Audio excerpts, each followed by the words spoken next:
What's better than one record-breaking movie? 2. And what's better than 2 movies with an amazing story? 3 movies. The more the merrier, and James Cameron's not coming slow because he's already got ideas for the 6th and 7th installments of the movies. The second movie isn't even out yet, but we're loving Cameron's enthusiasm for more. Let's find out about all these upcoming films. First off, how the first Avatar movie set up the franchise's future. The idea for the upcoming sequel wasn't even considered until 2012, almost 3 years after the first movie was released. If we're being realistic, the first movie couldn't have been an easy feat when looking at its production, so it makes sense that there wouldn't have been energy for more in the near future. But this is the 21st century, and technology moves fast. With the world of VR, advanced CGI, and digital art seeing a phenomenal jump in progress, Cameron knew it was about time to expand Avatar beyond the horizons. Well, I think the new film is certain. I think there's more of an emphasis on emotion and family and interpersonal relationships in. The success of the first Avatar film was enough for testing the way of the water. Did you see what we did there? Puns aside, Cameron's been pretty vocal since the second Avatar's production that he'd like more movies in the franchise. While the first movie set up possibilities for the franchise's expansion, any more work will depend greatly on the latest installment's success, because the budget was out of the water for this one. Alright, we hear you, enough puns. But Cameron's obsession with the ocean deserves appreciation, given the lengths he's gone to for the sake of the second movie.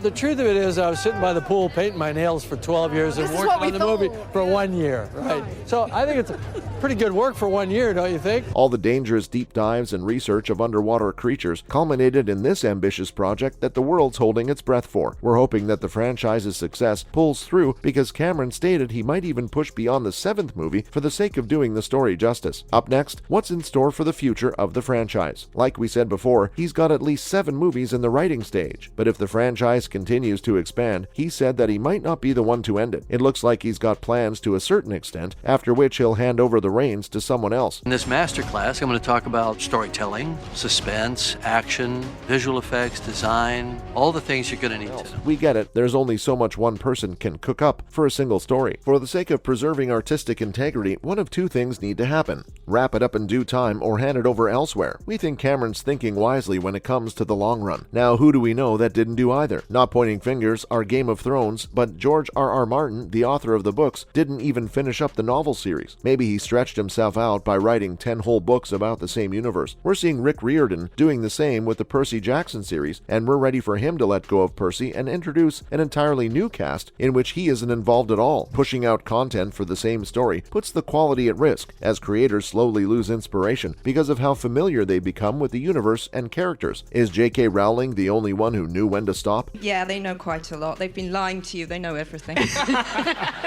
They don't know everything. They know quite a lot about the next movie. So yeah. It was a smart move on her part to move away from the Horcrux plotline of Harry Potter and create a new one in the same universe with Fantastic Beasts and Where to Find Them. Now for the prospects of the third movie. While Cameron did initially say that the second movie would define the fate of the third, we've got great news. All of it has already been shot, and the first act of Avatar 4 has already been filmed. We'll probably finish movie 3 regardless, he said. As fans of the Avatar franchise, you're probably thrilled to hear this and are hopeful that there'll be more. Cameron thinks he has it in him to take the story further conceptually, but there's a drawback. He's getting old, and there's only so much energy and time he's got left. Despite the morbid realization, he's hopeful that he'll be able to train someone to carry his vision for him. The energy and time put into developing the world of the Avatar were monumental, and he wants to be sure it's done the justice it's deserved, even when he stepped away from the main role of leading the story. In a very stern statement, he reminds people that he doesn't care how intelligent or experienced the new directors will be, because the approach for Avatar's very different from the other movies. With Avatar 4 already in filming, we don't think there's much to worry about when it comes to his lack of involvement sometime in the future, but he does admit that the movies will need to be the top 5 films to be an all-time success. There's plenty left to his legacy, even if Pandora doesn't pull through all the way. Disney invested a lot in James Cameron's vision, having added an exclusively Pandora-themed section in Animal Kingdom at Orlando's Disney World. Coming up, but what if Avatar 2 flops? Or at least it doesn't reach the profit margins that Cameron and the studio are expecting. While Avatar 3 is almost done, and Avatar 4 already in the making, we're unsure about whether they'll leave the project to either hang in the middle or change up the script for Avatar 3 to wrap up the story entirely. We can expect the stories to expand outwards, either as written novels or even comic books. The concerns for the Avatar franchise's future haven't seen a decline ever since Avatar 2's announcement, and we think we see where the issues lie. There's not much of a dedicated fan base.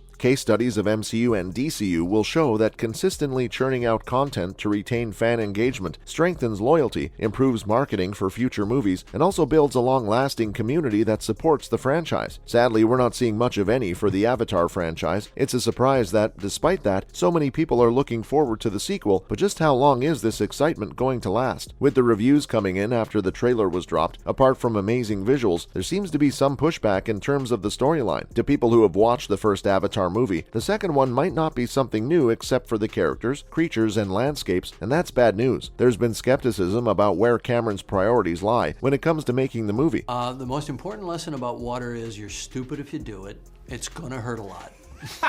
Your entire career has been water. I know.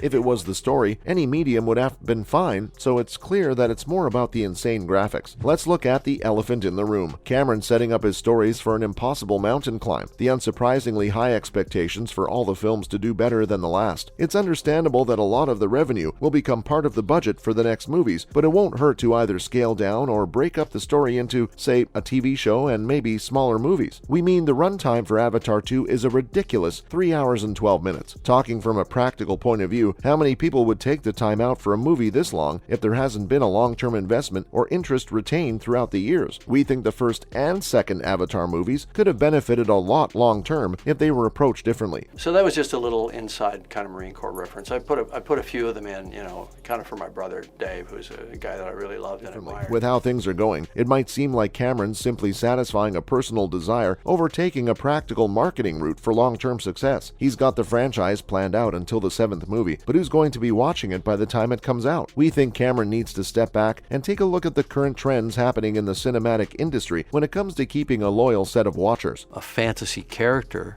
We just want you to believe they really exist. With the 13-year break between the first and second films, a whole new generation of media consumers has arrived that work very differently from the previous target audience. It doesn't look good when one story needs 2 years minimum to move forward with each installment. What do you think? Will Avatar be able to stick around long enough with such gaps in its releases? Finally, how open is James Cameron to changing his approach? For some reason, he doesn't think it's possible at the moment. Don't lose hope though, he's still thinking over it. There might be a good reason to not unfold this story episode by episode. Cameron discussed how cost-intensive and labor-intensive it is, which might actually backfire on the team and writers in the long run, but he's been keeping an eye out for technological advancements. With things like AI on the brink of an ultimate breakthrough, he's hoping that the advancements will pave the way to make the production of the Avatar series easier. Maybe then would he be interested in pursuing the possibility of turning the franchise into a TV show. Until then, we're just going to have to wait. And cut. Now that's all out in the open. We'd like to hear your thoughts on the future of Avatar. And if you like this video, be sure to hit the like button and follow for more content. Trust us, you wouldn't want to miss out. Until next time.